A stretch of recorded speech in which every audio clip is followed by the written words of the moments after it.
So today we are going to see the careplan on peritonitis.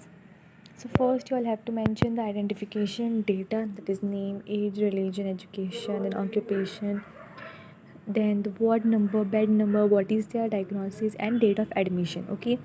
Next you all have to mention the major symptoms on admission. So why were they admitted in hospital?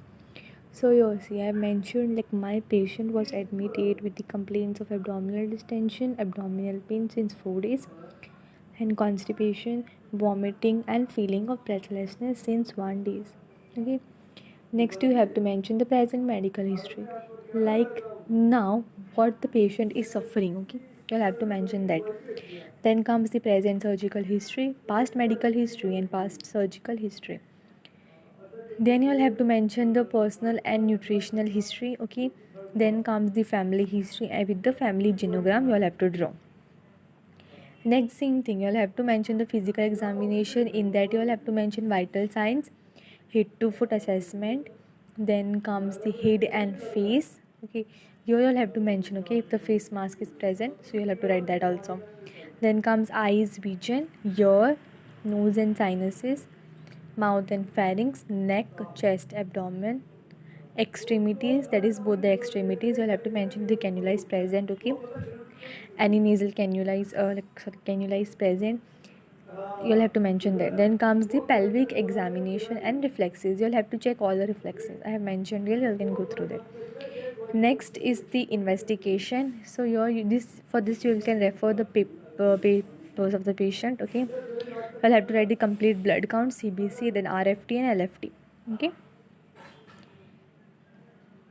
Okay, so next you will have to write what the patient is on, like treatment the patient is given. So you have the mentioned injection metro was given, injection pen 40. Okay, you'll have to write the pharmacological name, the route, dose, frequency, what is the action, antibiotic and proton pump inhibitor, side effects and nurse's responsibility. See, then is injection pipso, injection morphine. Okay, with their route, dose, frequency, action. Okay, everything will come.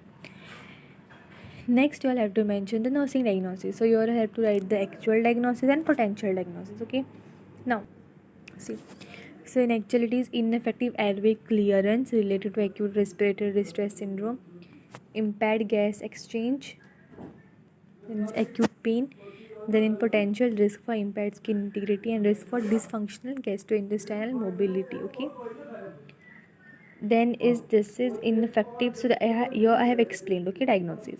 So ineffective airway clearance.